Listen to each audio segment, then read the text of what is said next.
welcome back to another fine episode here at the Artist's Corner, where I, Mr. Dave Joyner, bring you fine drawing tutorials on a regular basis. Okay, this will be the third installment of this particular series. I'm using the .05 micron black felt tip pen. We'll be coming in here to do some of this dark work that you can see here on the side of this tree.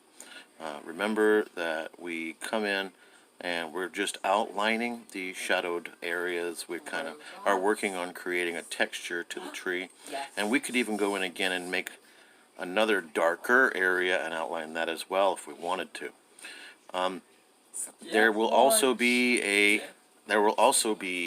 an area of the tree that'll be outlined for the light on the tree, the brightest section of the tree, where you might have white or yellow as your designated color when you're coloring the tree. I'm going to just go ahead here and work on this tree branch. I want to remember that that sometimes the other tree branches might actually block out light from, so you just sort of are looking and think very analytically. Analyze the section of the tree branch. You decide whether or not the light from your light source is going to be able to reach that branch, or whatever you're working on, and this is what creates this very organicness to your tree. Is just kind of imagining whether or not that section would receive light, or if it has maybe a shadow across it from another branch. And you just go piece by piece and branch per branch doing this. I'm working towards my light source, and this is I'm going to go ahead and come in here and work on this side of this is where the light would be shining. And I know that I'm moving a little quickly on this illustration. Again, I'm trying to cut it down to less than 40 minutes total for all 4 segments of this illustration. We're going to go ahead and come back in now with the same Micron 05 pen, and we're going to go ahead and start illustrating our clouds from a distance. When people draw clouds, they quite often fall into a trap. They end up picturing the cloud on the page, and they picture the cloud as like a very two-dimensional thing, and they just make little itty-bitty rounds. That's little round shapes, and then they make it into a circle or an oval.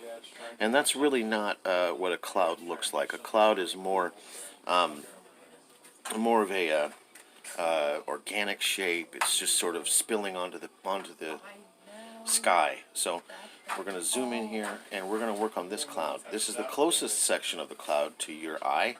The cloud's going to get further and further away from your view as it moves further back towards the horizon line and travels behind this mountain. So we remember that the cloud is going to have little rounds connecting on underneath. And so each one is going to have to go a little further and a little further away from your eye. But you don't need to worry. Like, I'm stepping outside of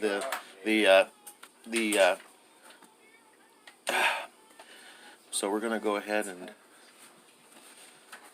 change the illustration. We're going to go ahead and start working on the water now in this close section here. Oh wait, no, this isn't the water section. Excuse me.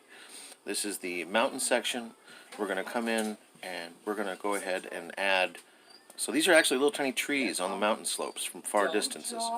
You can sometimes leave this line broken because it helps to add to the idea that there is texture to your landscape as it moves further and further away from your eye. And these little sections of the mountain over here are going to be in shadow. So just working on the shadowed sections of my mountain and connecting all of the little breaks where the mountain is pushing actually up against another mountain. And this is actually how mountains get made anyway. So we're going to, after this, in a couple minutes here, excuse me, in a couple seconds, after we finish up this section of the mountain, we're going to go ahead and start working on the water. In this particular illustration, I decided to go with a very simple scheme for my water. I may add more detail to the water when I'm coloring it, just to give it that more. That would be a fifth video, by the way. So if anybody does want to see this actually colored, that would be something to request in the video, in the link down at the bottom. So water, we got little itty bitty rounds again, just like I talked about in the sky. It's basically the same sort of concept, except now we're actually working from side to side, and those little rounds that we used in the clouds are going to work perfectly for working down in the water. So we're just making little itty bitty waves, and the waves are kind of layered one on top of another. Moving further and further away, they become harder and harder to see.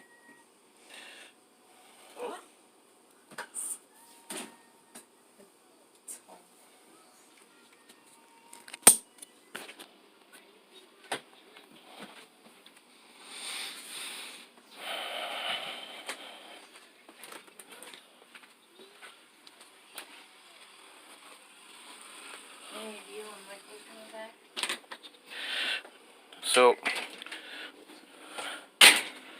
the little sections of wave, you notice it looks very repetitive at this point.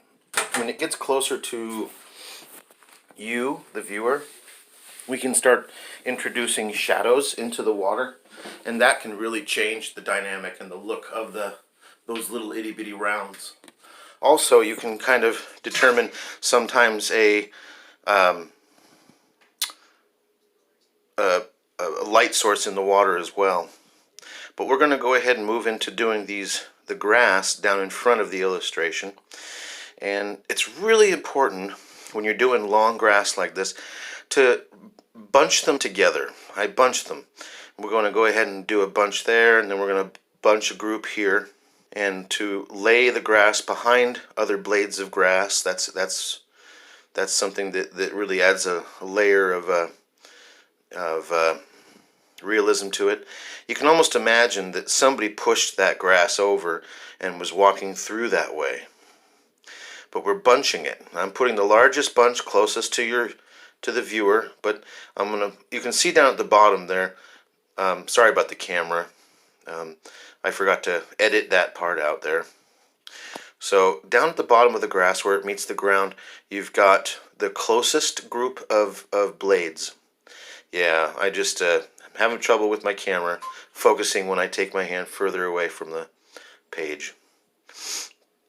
So you remember that those little groupings down there at the bottom, you will fill those in with grass, but those grass blades will actually disappear behind the other groupings.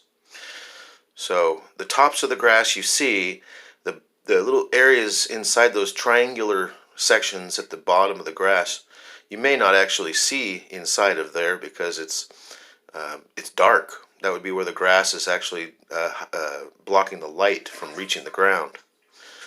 Now we can go and worry about the area just behind. So we did the foreground section of the grass, and I'm remembering my little area right there. You can see the triangular sections.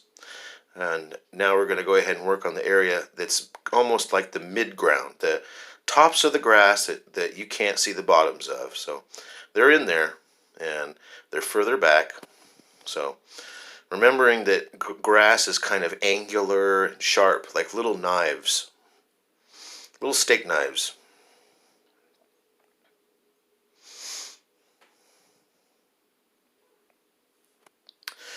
Again, I hope that you've all enjoyed this video, and we've taken it from the plain sketch and the composition stage through this, and I hope that you've enjoyed it. And if you want to see me color this, please let me know down and like the video, or we can even I'm going to be doing one more video, and we'll be doing the shading in the black and white spectrum. So I thank you all, and please join me again here on the Artist's Corner.